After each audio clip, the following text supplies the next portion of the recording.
All right, a very warm welcome to One on One. Many thanks for joining us on the program today. My name, as always, is Eugene Anangwe. It is time again, 30 minutes of getting to know our personality of the day that we're going to be interviewing right here on the program.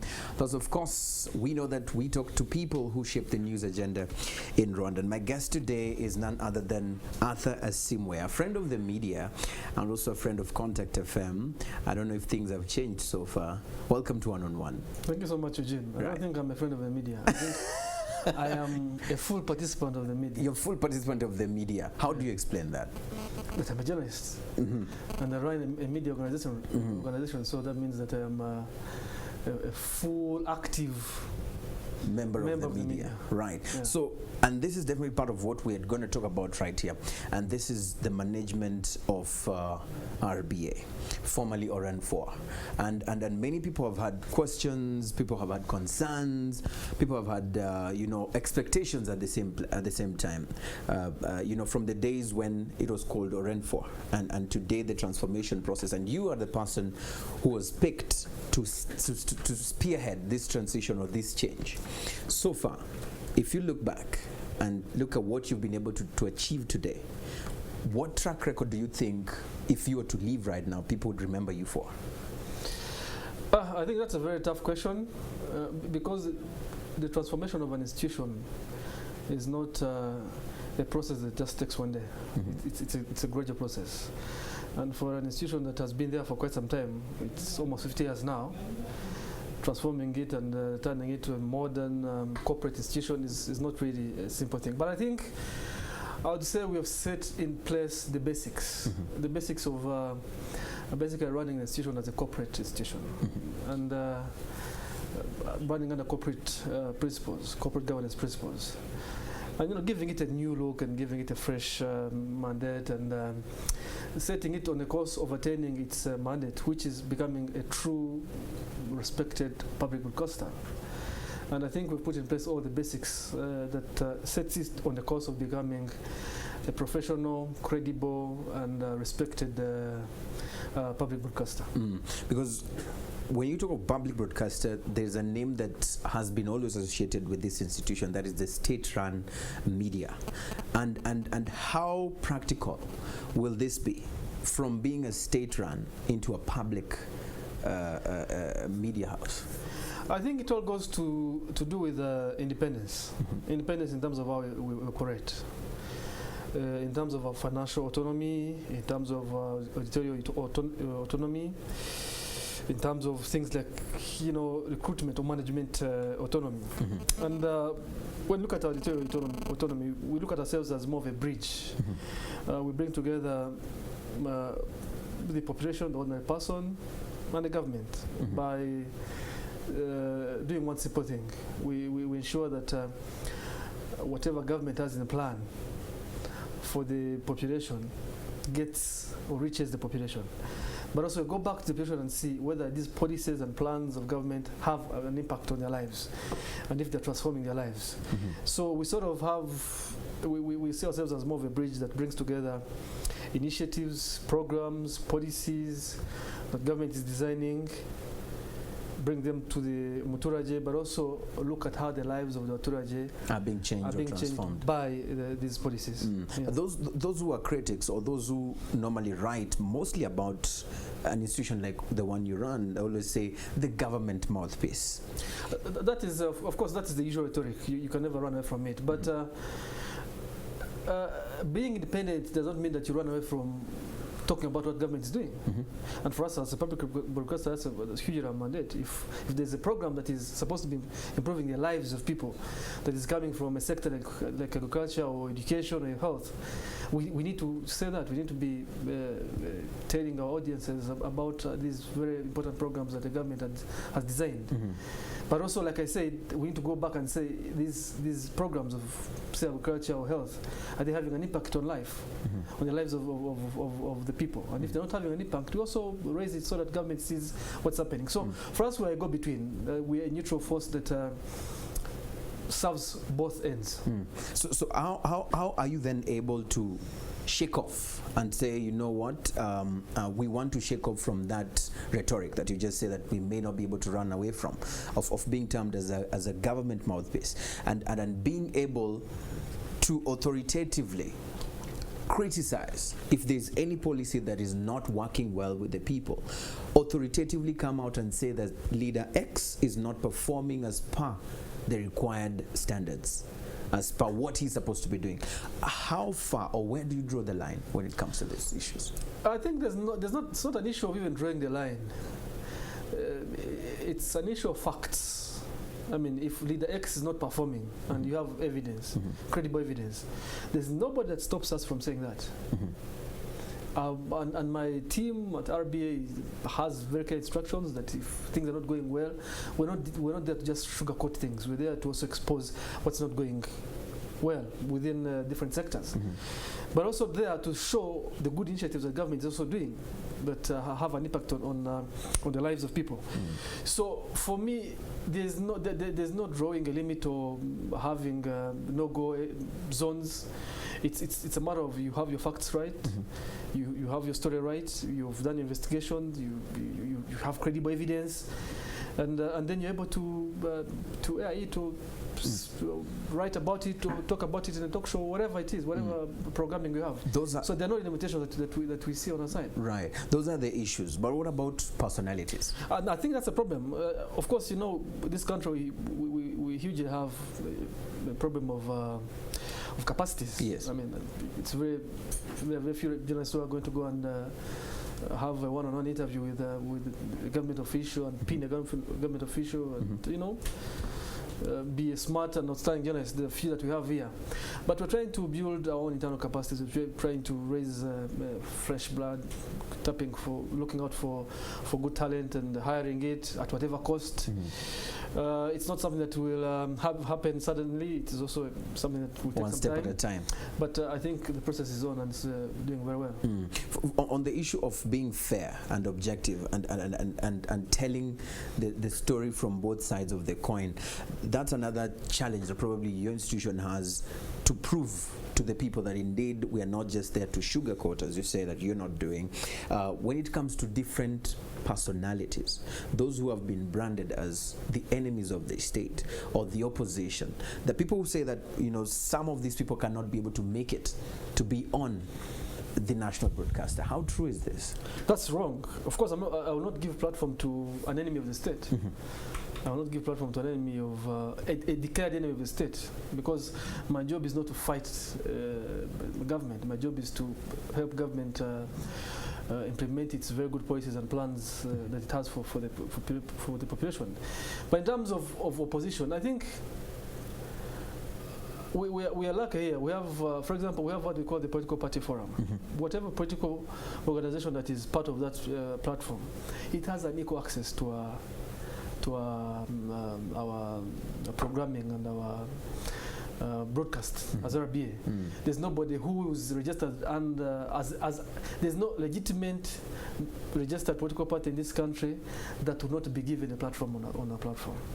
So they'll definitely have a chance. As long as you fair are ground. legitimately registered and you're allowed to operate in the country, then definitely you have a fair ground. So who determines when one is an enemy of the state, according to you? I don't know. I don't know who determines that. I don't know. So how then would you know who to give a platform or not to give? When you talked of, I would not give a platform to an enemy of a state, declared enemy of the state.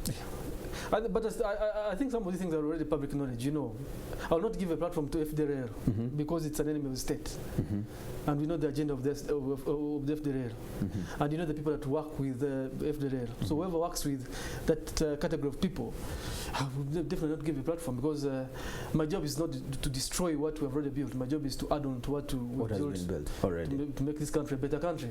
Okay. So for you wouldn't be worried about the issues of fair kind of coverage, and just giving someone a platform to speak out whatever they want, the freedom that people always say that there should be freedom of expression. For you wouldn't be worried about that? You'll not find, he's dead, Osama bin Laden, you will not find his voice being interviewed on CNN or BBC because he's a declared terrorist. I've not seen the Boko Haram guy or spokesperson being interviewed on the BBC or CNN Live. I've not seen that because because this is a terrorist organization. So I am not also about to promote any terrorist organizations that would want to have anything to say. To say. Even when one of your journalists had a scoop with one of their leaders who says we are ready to surrender our arms, you'd never air that. Eugene, we have every media institution or every media outlet has an editorial policy that you respect. And when you're a journalist, you have to respect the editorial policy of the institution, of the media institution you work in. If you don't respect the editorial policy of the media institution you work in, then you're doomed. You have to walk out. You walk up. You walk out and go and create your own, because these are defined principles that you cannot bend.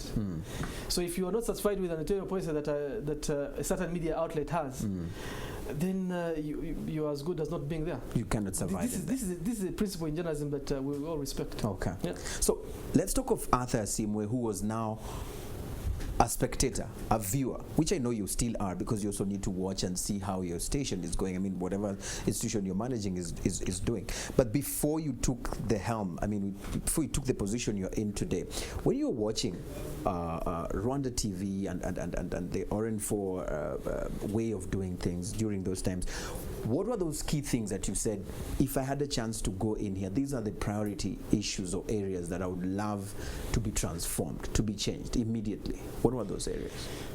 That's a tough question, but I think there's so many areas. And I think we are still very far from attaining what we want. The journey is still quite long. But I mean, one of the things that I really want to do is to create a corporate institution that is running on business principles. That is able to raise revenues, substantial revenues, and be able to pay good salaries to its staff, so that the staff are able to be proud of it, and be able to, run under the basic principles of a true and serious business. That is one of that's my vision. And the good thing that we have already set the basics for that. We are already on the way. Corporate governance, we introduced so many reforms that set us on that course. I would want the RBA brand to be as strong as a brand like MTN, as brand like Brairwa, to have that strong brand that is both financially sound and appealing to watch. But also appealing and respected, and basically a true serious corporate company that you know of.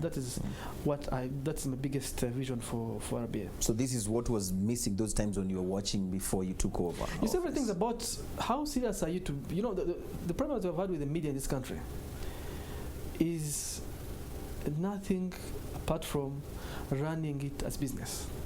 If you don't run media as business, then you're doing nothing. If you don't have serious targets that you are supposed to report on, then you're going to be complacent.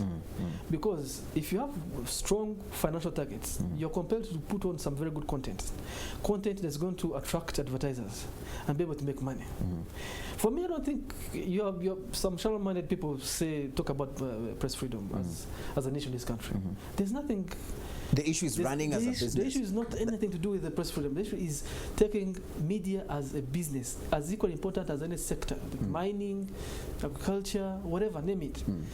And you run it as business, and then things will change. Then there those who argue and say, you know what, we are all growing in terms of the way media houses are mushrooming today, in terms of TV stations, radio stations. But that's healthy, I think. It's healthy indeed. Yeah. But then there are those who say, but the piece of cake is the same in terms of the private sector that is supposed to invest in the media. There is no growth in that side in terms of their number of volumes of investment in 10 years ago, we had MTN only as a telecom company in this country. Now we have about 3 or 4. 10 years ago, we had Brairwa only as the only telecom company, as the only brewery in this country. Now we have Skol, whose capacity I gather is not even meeting the demand on the market. So I think the economy is growing. The economy is growing, and as the economy grows, increased competition translates again to business opportunities for us in the media.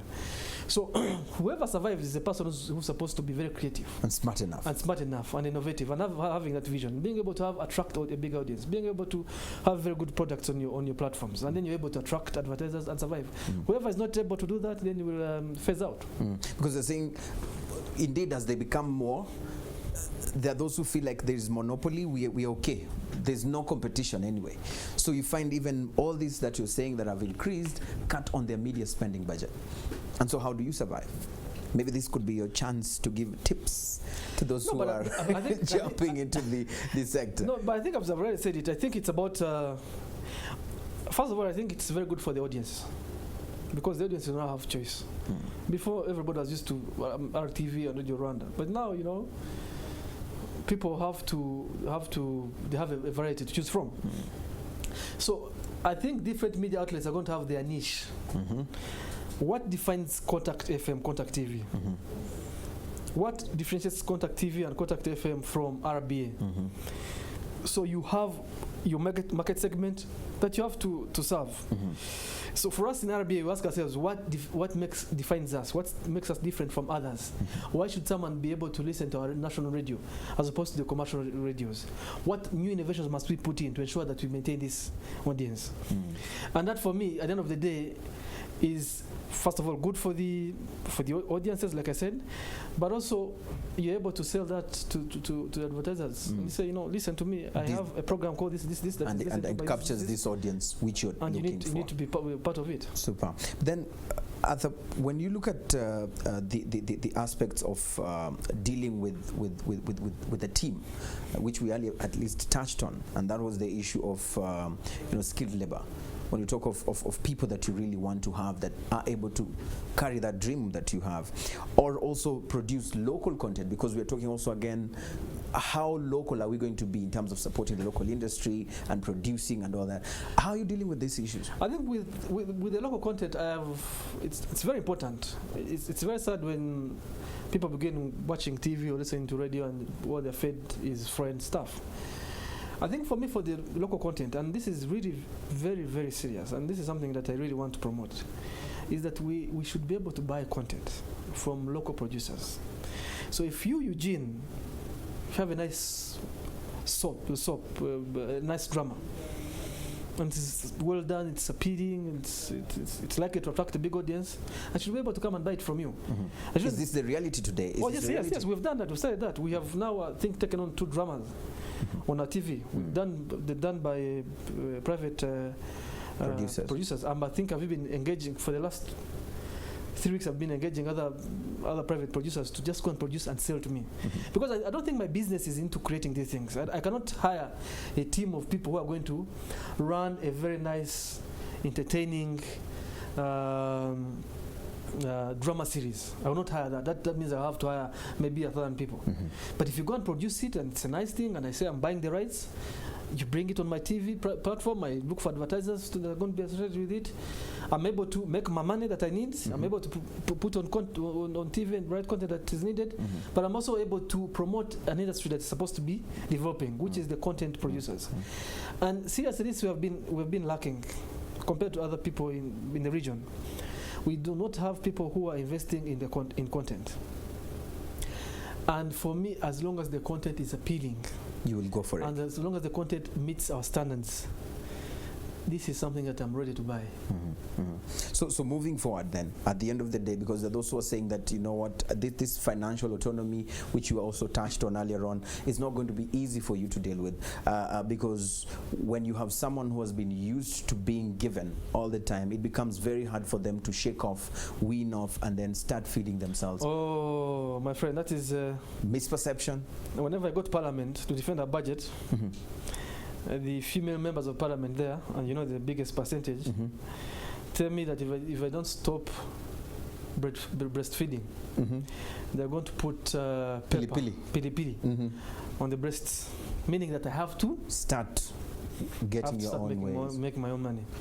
And now, when you look at the last financial year, the percentage of support given to RBA is 30%. The remaining 70% is supposed to be done by yourselves. And we do so many things that consume a lot of resources.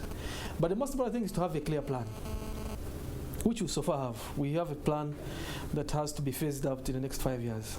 From last year until about 2018, what is our internal plan in terms of revenue growth that is going to make us become 100%. Are you able to share a bit of that? I mean, just roughly, if you can just tell us a skeleton of it. I thought Contact FM is a competitor. So you want no. But how can we compete with you yet? we are supposed to.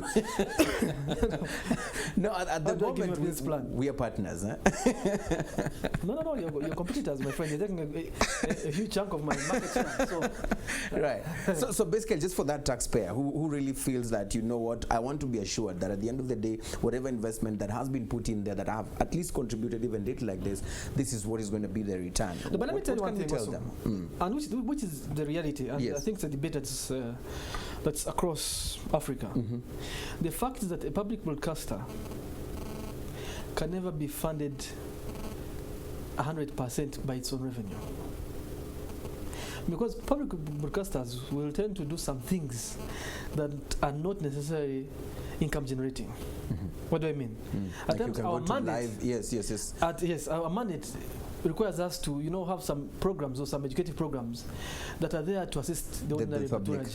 Ordinary public. Yes. Some of this programming does not necessarily attract very good advertisers, so you cannot make money from it. Are people saying that this is an excuse for you not to win off from this support from government? Nobody has said that, but this is an argument that people have to understand.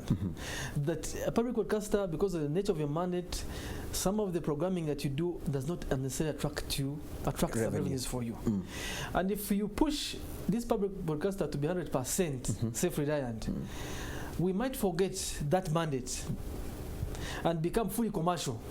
We begin concentrating on entertainment shows, we begin concentrating on drama, because we just want to get the money. Yeah, these ones attract a huge audience, and these ones attract very good advertisers. But then you might forget to putting things like, some very important health programs that necessarily may not attract advertisers. An investor.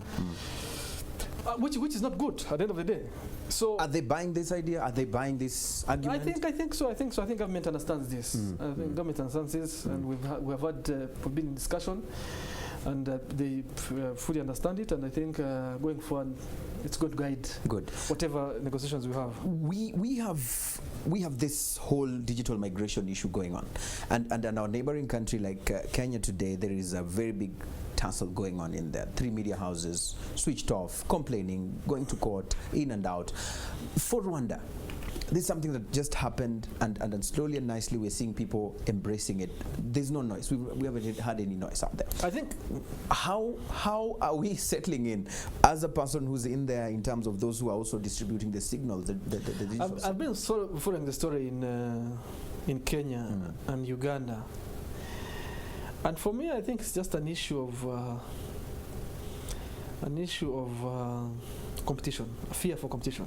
So the 3 media houses are fearing competition? I think it's an issue of fear and competition. They have no logic in I'll give you an example. I think when I was reading Sunday Nation, it's estimated that once Kenya goes digital, you'll have about 120 channels, local channels. That is huge. That's a huge competition that's coming in place. Look at ourselves here. When we did the digital migration, we now have almost 10 local channels that have just sprung within 1 year. Yes. So, so some people, this is my own analysis, I might be wrong, but I think it's an issue of people trying to protect their business, their markets, as opposed to the benefits of digital migration to the end user. But then they argue the penetration level of these decoders is just at 35%. But that's a business opportunity. They come and say the carriers of our content are infringing on our copyrights, advertising on top of our stuff without us having any control. Those are things that the regulator is supposed to be ironing out. When you talk about settled boxes are not in the country, speak to the government, tell the government, you know what? Remove taxes on these STBs, and let's bring in these STBs at a cheaper price for the ordinary Mwananchi, ordinary Muturaje to access it at a cheaper price. And that's a market avenue for whoever's bringing in also these STBs. If it's an issue of content and violation of your content rights, yes. What's the regulator supposed to be doing? You report these cases to the regulator. The regulator is supposed to intervene. But let's look at the value of digital migration to the ordinary person. You get a good picture, a clear picture, a better picture on your screen. That is one. Two, but in terms of growing the industry, at least before you set up a TV in the analog age, you have to set up, of course, a very nice modern studio, then be able to put up transmitters at masts. You must build up broadcasting masts. It's very, very expensive. But for now, a simple studio like this one of Contact FM, you just come and do your program like this. You come to RBA, we give you a channel, you connect. And you're already live. You just pay a monthly rent on the signal distributor. So you don't have to invest in masts, you don't have to invest in transmitters. All the things are done away with. It's just you and the person who's carrying you. So the arguments, in your opinion, if you are there, you would say that have no basis? I mean, there's an IT deadline for now. Which is already in 2015. 2015. That's an IT deadline. The spectrum that these people have been using is going to be given to telecoms, so they have nothing but to migrate to digital. Eat humble pie. All right. I've seen it in Kenya, I've seen it in Uganda, but I'm sure by June they'll have done a migration. So talking of the Rwandan context then, the Rwandan situation, today as we speak, the penetration level and vis-a-vis then the embracement of this whole switch off that we're talking about, do you foresee such a fight that is happening in Kenya here in Rwanda? No, we've already done. We've done a migration. It was completed in July last year. On the other areas of the content infringement of rights by those who are we've had those issues. We have those issues with some of the signal distributors. We have those issues, but they're issues that are simple and can be dealt with by the regulator, because he's supposed to be playing that role. In terms of penetration, you talked about penetration of TV. Yes, we have a huge challenge in this one. And it is directly linked to electricity also. Yes. Because it makes no sense for someone cannot buy TV if you don't have electricity in your home. But I think because there's now a very big effort in terms of increasing capacity of electricity in the country. So as electricity increases, as the rollout of electricity distribution increases in the country, we're also seeing the number of TV owners increasing. Because whatever electricity has reached, the next thing people are asking for is a TV. So I'm sure the numbers are growing. We're yet to do a census about it or a survey on it, but I think the numbers are growing as per now. Competition-wise, because just recently during the World Cup, there was media reports about complaints from RBA, and we had a certain local TV station that was allegedly carrying the World Cup via Rolink, via your channel. I mean, what was really going on here in terms of these issues, and how are we going to tighten the loopholes? Why are you taking it back to something that is of the past? We want to move and correct so that we don't see a recurrence of such issues, or at least a chance to clear the air on what happened. This is all that ended a long time ago. But I think it's about principles. You know, you never get rights for free. That's the World Cup. Even that's the Premier League. I can't wake up in the morning and just begin showing Premier League.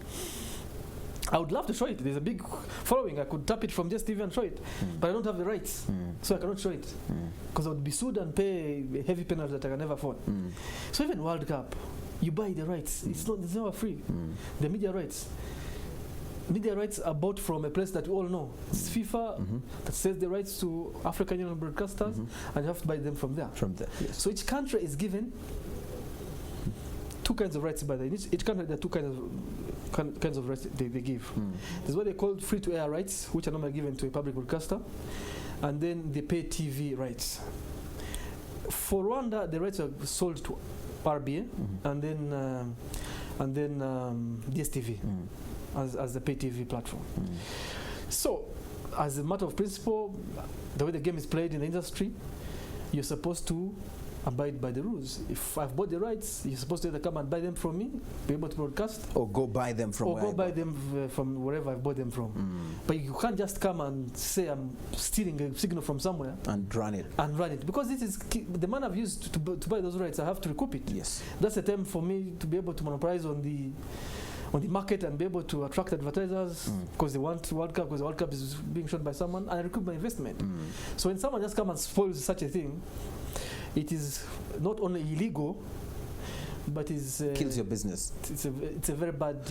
Were you happy with the way it was handled by the regulator? Because I was not happy. No, I was not happy because the regulator never handled it well, and I expressed my displeasure at the regulator. But I think we have ironed out all these things. We have understood.